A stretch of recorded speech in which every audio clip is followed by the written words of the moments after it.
This happened to me about 6 years ago. One night after leaving the gym, my mom and I decided to go wash my car at the car wash down the street from home. I honestly don't remember why we decided to go so late, since I usually washed my car on Friday mornings, because I was off from work.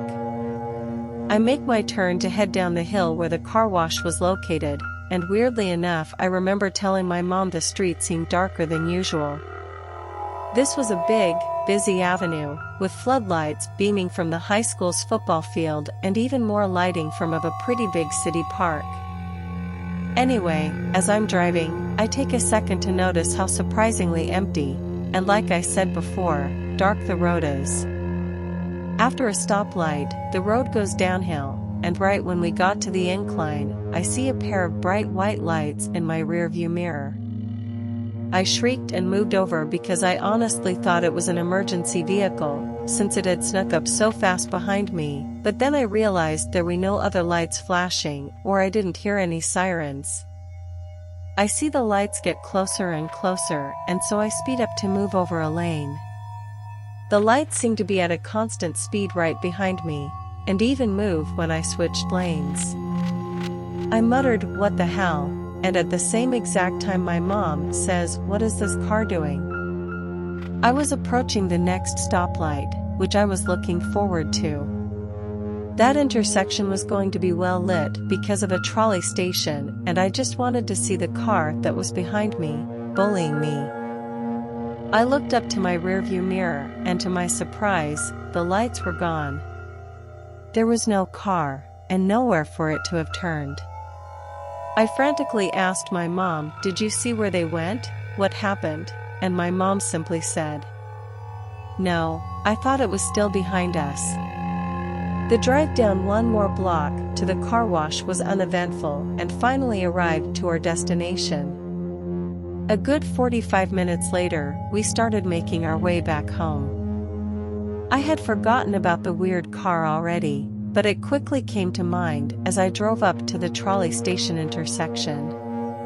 While the light was red, I examined every other street on the intersection, and saw that there were no cars coming or going. Once again, we were all alone on the road. When the light turned green, the first made my way up towards the hill, slower than usual because I felt a sudden strange feeling in my stomach, which I assumed to be just plain fear. The street got darker as we drove away from the trolley station, and it felt as we had driven onto a different place. It was eerily quiet, dark, and lonely. I even turned to my mom and I told her I loved her. I kept driving up the hill, and suddenly again, out of nowhere, the lights were back. There was maybe about one car's distance between my car and the bully behind me, and it was coming closer. I speed up because I could see the lights for the park and the high school up ahead. We were almost home. I kept speeding up, and so did the lights behind me. They got so close I shut my eyes for a moment because I was expecting them to rear-end us or something. I looked up at the bright lights and then to the sides to try and see this mystery car.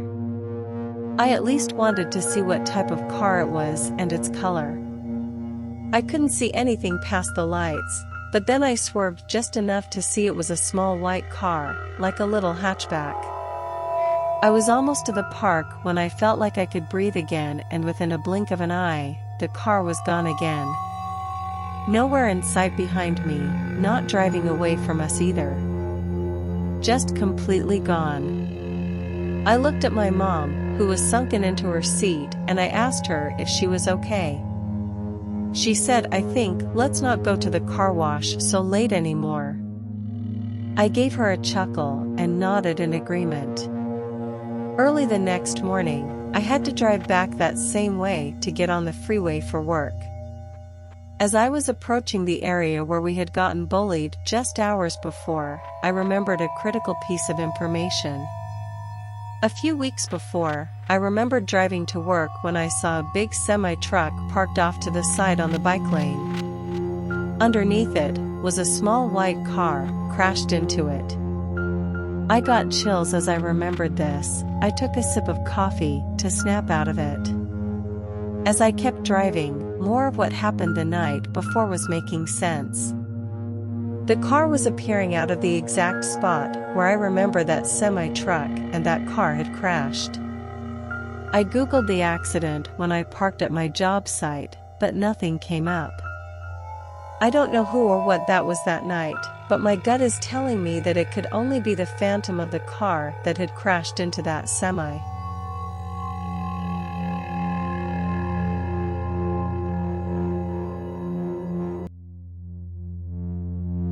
This happened to me when I had just turned 8 years old.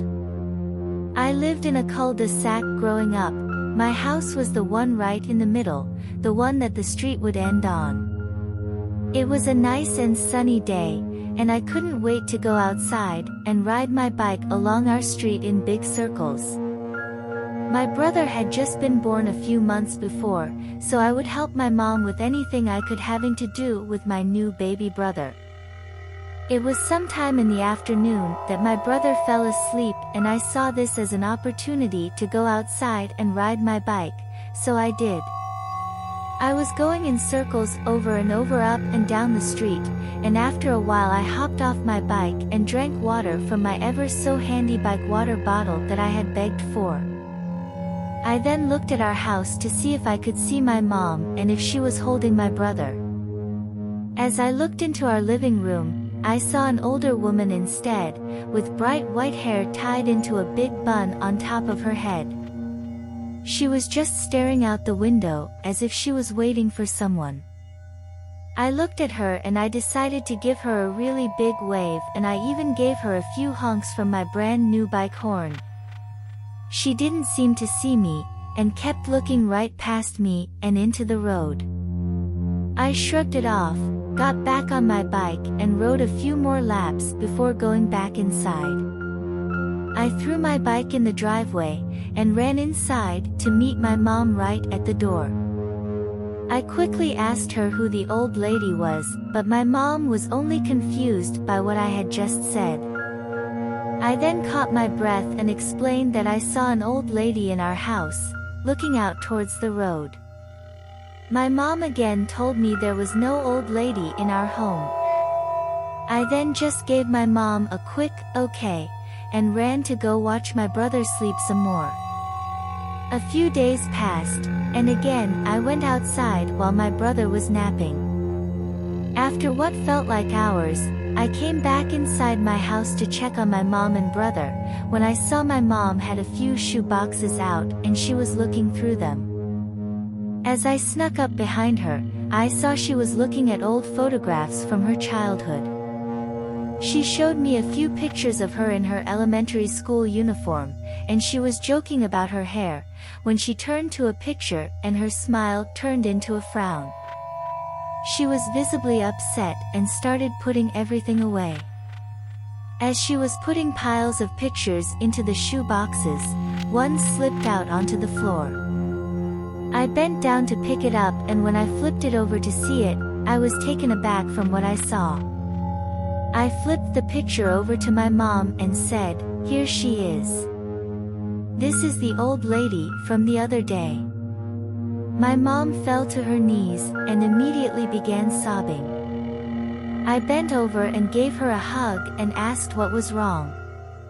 When my mom calmed herself down, she grabbed the photograph and said, "This is my aunt. She died when you were only a baby." I wasn't understanding what my mom was saying, since I had just seen this woman a few days before. I kept staring at the picture, and I was convinced it was the same woman. She had the same sad look, just staring into the distance, and the same bright white hair tied on top of her hair in a bun.